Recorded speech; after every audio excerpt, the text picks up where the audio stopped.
Es esmu Katarina Geiduka, māksliniece, kas strādā ar keramiku. Profesionālā izglītību keramika jomā ieguvu Latvijas Mākslas akadēmijā, pabeidzu magistratūra grādu. Mans ceļš kā keramiķi sākās 2013. gadā, un uzreiz, protams, porcelāns kļuva par manu favorītu. Man patīk tā baltums un īpaši valoda. Braucu un apmeklēju keramikas simpoziju, kur mācos no saviem kolēģiem.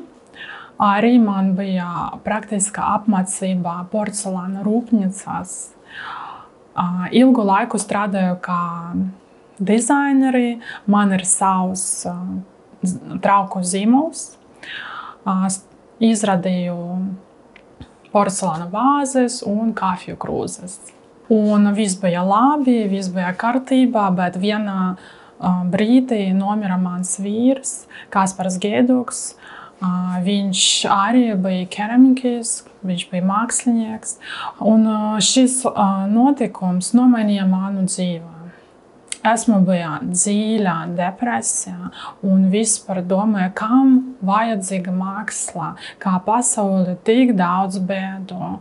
Un es domāju, ka varbūt es negribu turpināt savu mākslas karjeru, ka nav nekāda jēga, bet pēc tam notika tā, ka Rīgas porcelāna muzeja direktore Iljana Venberga piedāvāja man piedalīties izstādē muzejā. Un šo bija pagriešana punkts mana dzīve. Esmu sāka gatavoties izstādei, organizēja darbnīcu Rīgā, un pamazām man sākt pienākt dzīves prieks, un tagad es jūtos lieliski. Man ļoti patīk nodarboties ar mākslu un dalīties ar citiem.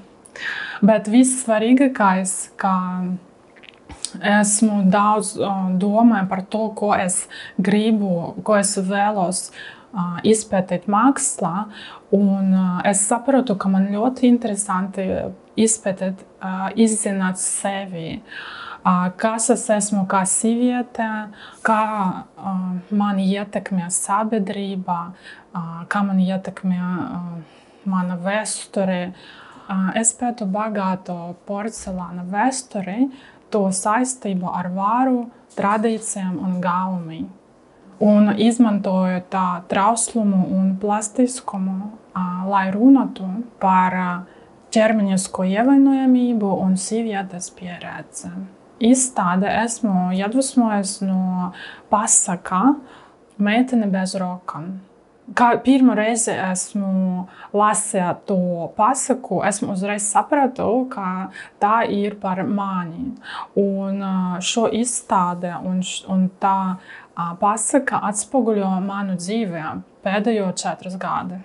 Tagad man ir pieredze un man ir tā viļņa ar enerģiju, un es jūtos, ka man ir iet ļoti daudz jaunie ideju, ko es gribu pētīt, un taisīt jauni darbi, veidot, mēģināt jaunu tehnoloģijas.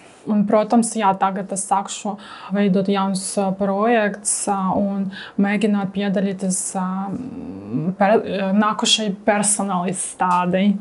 Ir tā, ka mans diploma darbā Latvijas Mākslas akadēmijā magistrā bija 3D printeru, un šo laiku man to ļoti patika, un esmu gribēju iet ar to tehnoloģiju tālāk, un arī doktorantūrā mācīties un turpināt pētīt šo tehnoloģiju. Bet pēc kādu laiku es saprotu, ka esmu vispār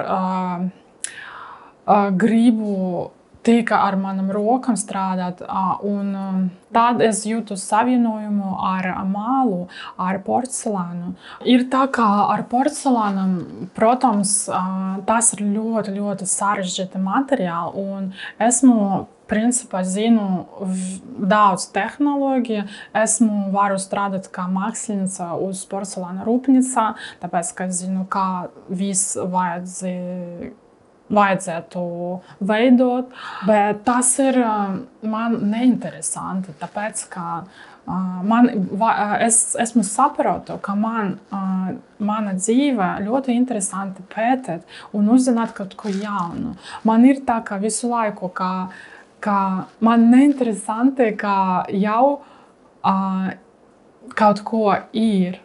Man uzreiz to neinteresanti. Es kā uzzināju tehnoloģiju, man gribas uzzināt jaunu un sava pieredze papildināt šo tehnoloģiju. Es domāju, tas ir ļoti svarīgi, tāpēc, ka es arī mākslinieca un man arī ir savs unikāla valoda. Un man to svarīgi, ka mana unikālā valoda turpināja. Turpināju uz priekšu. Jā, man tieši ir plāns tagad sākt eksperimentēt un gleznot uz porcelāna. Man ir jau skices un esmu ļoti gribu sākt to. Jā, tāpēc, ka tas ir jauna pieredze un dot jaunu iespēju pastāstīt par manu pasauli.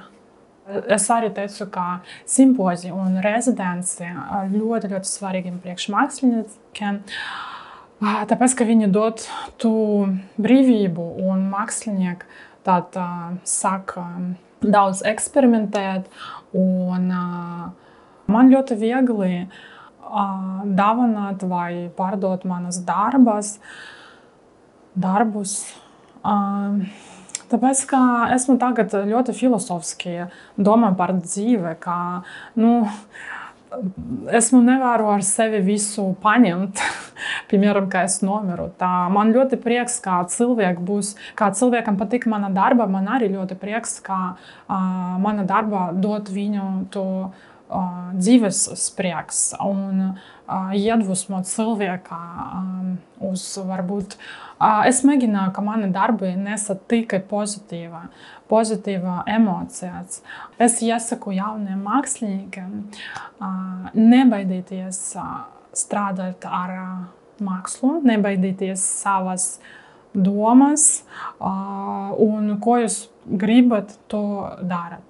Un ko jūs iedvesmo, nebaidieties to rādīt citiem. Nebaidieties, ka cilvēkam nepatīk vai patīk. Tas ir jūsu valoda, tas ir jūsu unikāla valoda.